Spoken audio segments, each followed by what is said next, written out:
안녕하세요. 최강석 변호사와 함께하는 경매와 놀자. 자, 오늘은 제시의 물건과 부합. 뭐 이거 비교인가요? 차이인가요? 뭔가요?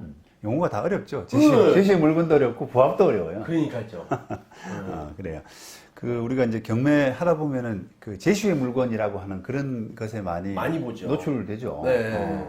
근데 이제 그 제시의 물건이 보통은 그 경매 대상물 그 자체에 뭔가 붙어 있는 거. 그렇죠. 약간 뭐 그게 건물일 수도 있고 뭐 나무일 수도 있고 예. 기둥일 수도 있고. 기둥일 수도 있고 예. 그런 것들을 좀 이렇게 애매한 것들을 다 그냥 제시의 물건이라고 하더라고요. 예. 그래서 이제 제시의 물건이 그러면 그 경매에서는 어떻게 취급되느냐라고 하는 부분에서 바로 부합이라고 하는 그 기준, 그걸 좀 정확히 살피셔야 됩니다. 그러니까요. 그냥 경매에 보면 웬만한 거 건축물 대장에 안 나오는 걸 다 제시의 물건이라 하잖아요. 네. 근데 그게 부합일 수가 많잖아요.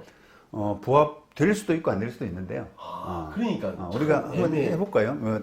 땅이 경매로 나왔는데 네. 그 위에 이제 무허가 건물이 있어요. 그러면은 그걸 경매에서는 그냥 제시의. 무허가 건물을 제시의 건물, 제시의 네. 물건 이렇게 하거든요. 네. 그런데 그거를 취득하게 되면은 땅을 취득하게 되면 제시의 건물까지 취득을 할까요, 못 할까요? 그러니까 그게 애매한 것 같은데 그렇죠. 한다고 보는 거 아닙니까? 그게 이제 그러니까 그게 바로 부합인데요. 부합이 되느냐 안 되느냐를 결정해서 이제 판단해야 되는데. 그렇죠. 판단해야죠.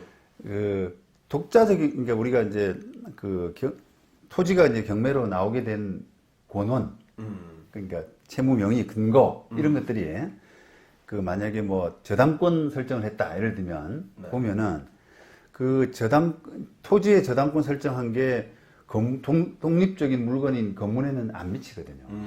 그죠?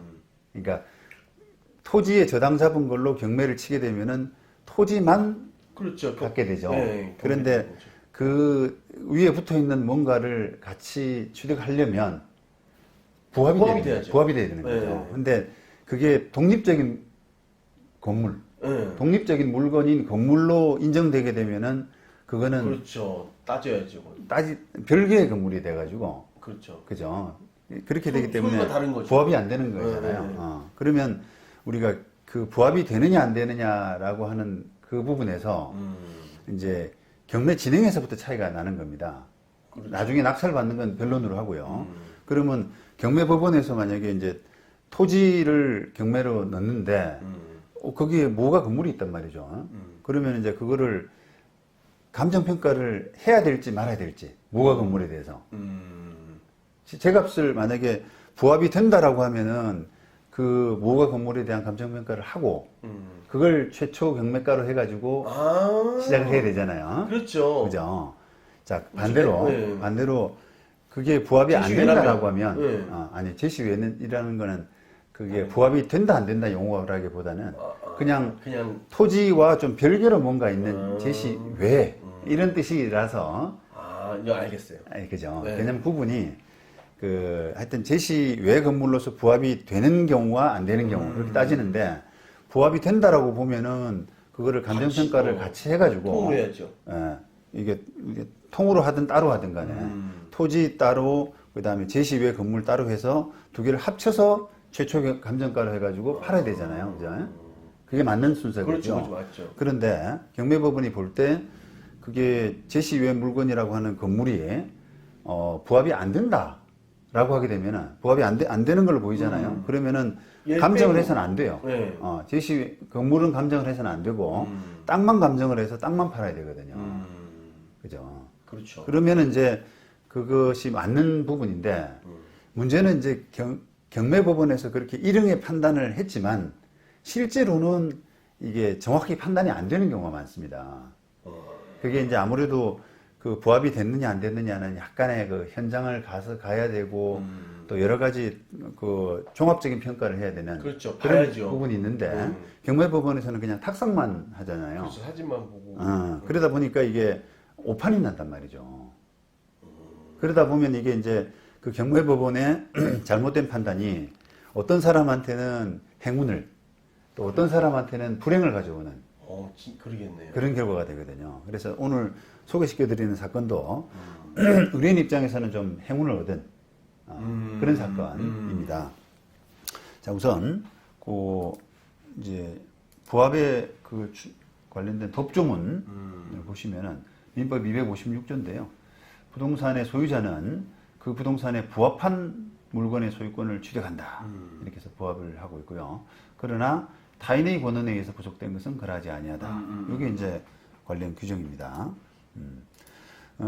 의뢰인은 지금 광주에서 진행되는 땅을 이제 경매로 취득을 했는데. 그렇지만. 예. 근데 거기에 굉장히 큰 철 구조물, 건물같이 생긴 철 구조물이 있어가지고 그런 땅을 취득을 했는데요. 경매 법원에서는 일단 사진부터 한번 보실까요? 네.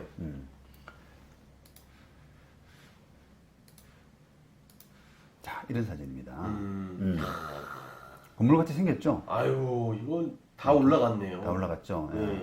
예.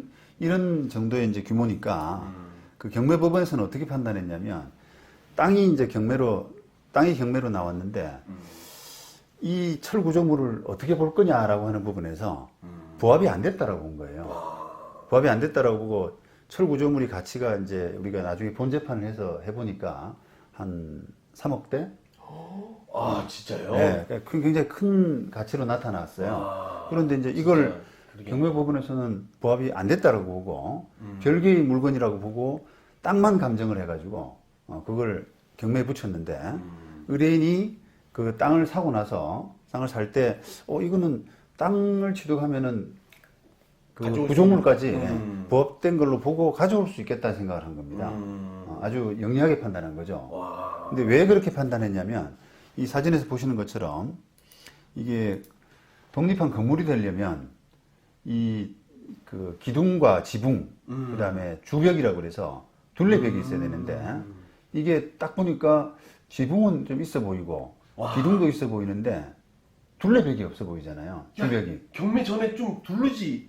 그러니까 잘하셨는데 네. 그게 이제 지금은 주벽이 없는 상태인데 이걸 지금에서 이제 할 수 있는 이야기입니다만 그 채무자나 공사업자가 낙찰 전에 그걸 둘렀으면은 이제 건물이 돼 버려 가지고 의뢰인이 아주 힘들게 된 상황이었습니다. 근데 이제 그거를 말씀하시니까 이야기하는 건데 감정 이제 경매 과정에서 이제 우리가 그거를 부합됐다 건물이 아니니까 부합됐다 이렇게 보고 세고가를 써냈는데요.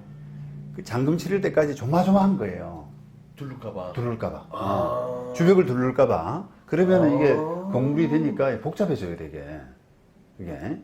취득도 그렇죠. 못 하는 데다가, 그 다음에 뭐 법정지상권이니, 뭐 유치권이니 이런 걸 해서, 뒷담한 건물이기 때문에 공사업자가 돈 못 받은 게 있어가지고, 유치권을 주장하고 있었거든요. 그렇죠. 근데 이제 그게 독립한 건물이 되는 순간, 법리가 굉장히 꼬이게 되는 그렇죠. 상황이 놓이게 되고, 반대로 건물로 돼버리면 완전 소유자 달라지니까. 소유자 그러니까 상대방 소유가 되고 거기에 점유하는 유치권자는 적법한 유치권자가 되고 그래서 처리가 곤란해지는데 일단은 부합이 안 됐다고 보지만 잔금 치를 때까지 둘레벽을 쳐버리면 되게 곤란한 상황인데 다행히 안 했습니다. 가만히 냅뒀구나. 안 했습니다. 예. 그래서 이제 그거를 이제 우리가 나중에 쟁점이 될 수도 있어서 이거 많이 배우는데 오늘. 그거를 잔금 치를 때 가서 잔금 치르기 전후로 해가지고 이렇게 그 날짜에 해당되는 신문을 갖다 놓고 이렇게 사진도 찍고요.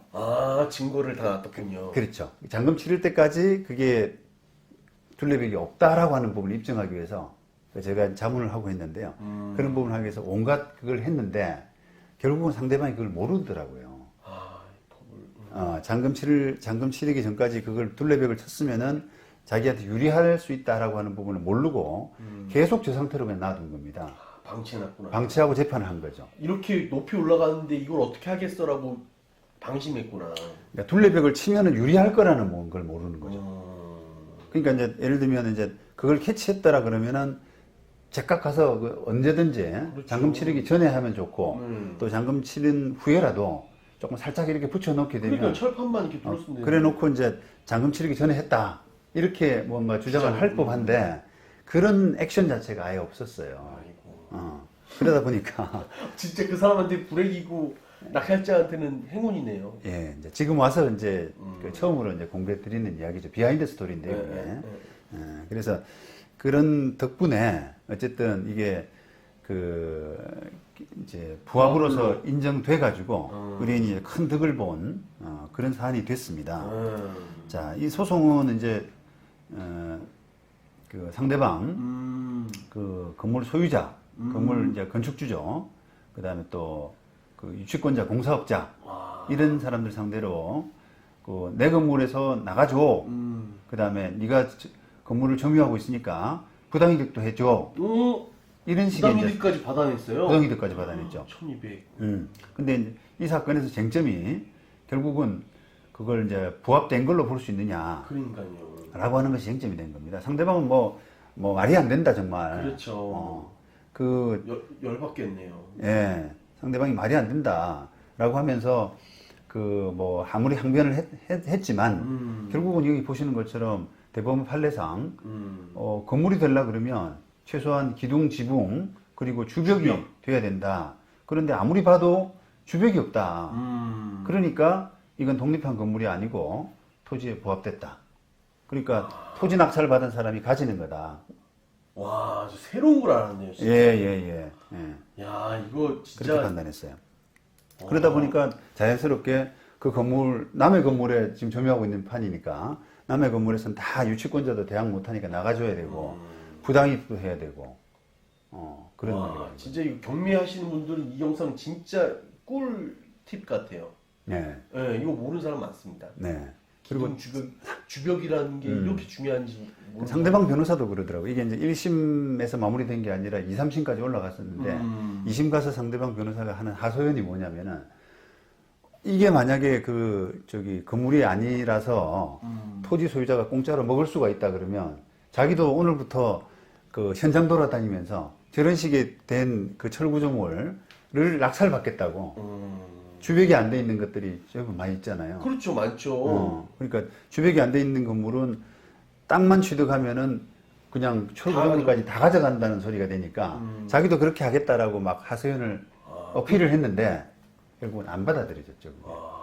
진짜 답답하겠다. 얼마나 답답했으면 그런 결론까지 했겠어요. 변호사가. 근데 이제 법리상으로 뭐라고 명백하니까요. 그러니까 이 법이라는 게 주벽이 이렇게 중요하구나. 그러니까 아무리 좀 덩치가 크고 규모가 있어 보여도 건물은 아니라는 거예요. 이게. 너무 건물같이 보여도 진짜 다 따져봐야 된다 이거죠. 그렇죠. 기둥, 지붕, 주벽. 그렇습니다.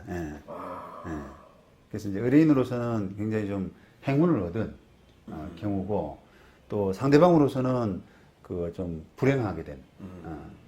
근데 이 사건에서도 이제 다뤄졌습니다만 그러면 이게 의뢰인 입장에서는 감정평가도 제대로 안 하고 안 된 건물을 그냥 꽁으로 먹은 거 아니냐. 그죠? 그러니까 그런 부분을 부당이득을 해라. 네가 부당이득 한 거 아니냐. 상대방이 이제 그렇죠. 그걸 이제 반소를 주장하는 경매가에 들어갔어야 되는데 안 들어간 거죠. 그렇죠. 그래서 그걸 가지고 또 반소를 청구했네요. 부당이득 반소. 상대방이. 그런데 이게 이제 반소 청구거든요. 그런데 이게 부당이득의 법리상으로 그런 것은 원인 없는 법률상 원인 없이 부당이득 한 것이라고는 보기 어렵다는 겁니다. 어쨌든 이제 경매라고 하는 절차를 통해서 부합으로서 정당하게 취득한 것이고 그게 이제 경매법원의 어떤 실수 내지 이런 걸로 감정평가가 안 됐다고 해서 그걸 법적으로 부당이득이라고 할 수는 없다라고 판단을 한 거예요. 야, 이거 부합이라고 보는 순간 그냥 그렇게 되는 거죠. 그러면 이제 이걸 그렇게는 할 수 있죠. 이게 이제 어떻게 보면 좀 억울하잖아요, 상대방은. 그렇죠. 근데 이제 그 억울한 상대방 입장에서는 이제 사법 집행관, 사법 국가 상대, 법원 상대로 손해배상을 청구할 수 있는 여지는 좀 있습니다. 받아들여질까요? 받아들여질 가능성도 있어요, 그거는. 그거는 경매계의 잘못이니까. 그렇죠. 다 잃어버렸으니까. 진짜로. 그러니까 경매 법원에서 제대로 했더라 그러면은 부합된 것으로 보고 감정 평가를 해줬어야 손해가 안 가잖아요. 그렇죠. 다 같이 돈 주고 사는 꼴이 되지 않습니까? 근데 경매법원이 잘 못함으로써 구조물 부분을 그냥 공짜로 넘어가게 그렇게 했던 결과가 되는 거죠. 와, 이게 부합이냐 아니냐에 따라서 진짜 네, 천당과 지옥을. 그렇습니다. 예. 그래요. 예. 그래서 이제 그런 그 제시외 건물이 있으면 이제 항상 부합을 좀 생각을 해야 되고 그리고 경매법원의 판단이 지금 보신 것처럼 반드시 절대적인 것은 아니에요. 그 사람들은 그냥 감정평가서 이런 것들, 현황 보고서 이런 것 서류만 보고 이런 판단을 하기 때문에 그 틀릴 수가 있고 또 반대로 경매에 임하는 분들은 틀릴 수 있다는 전제를 가지고 그 경매에 임하셔야 돼요. 그냥 감정평가가 됐느냐 안 됐느냐 가지고 내 거냐 아니다. 그렇죠. 그렇게 할 수는 없다는 판단하면 겁니다. 안 된다. 예. 그래서 실제로도 아까 이제 이렇게 잘못된 그 판단, 경매법원의 판단에 따라서 누군가 그 꽁으로 우리가 부당이득이라는 표현을 못 쓰는데요. 꽁으로 이제 취득을 해서 그걸 손해 본 사람이 그 법원 상대로 또 국가 상대로 이렇게 손해배상 청구한 케이스 또 받아들여진 케이스가 꽤나 있습니다. 그러니까요. 꽤나 있습니다. 그래서 이제 경매법원도 사실은 예전에 비해서는 굉장히 그런 부분에 대해서는 조심을 해요. 제시 물건이 있으면은 조금 부합됐는지 안 됐는지를 정확히 보려고 그러고요. 왜냐하면 안 되면 손해배상을 당할 우려가 있으니까. 예. 그런데 탁상의 한계라는 게 있잖아요. 그렇죠. 예. 사진만 보고 결정을. 그렇죠. 예.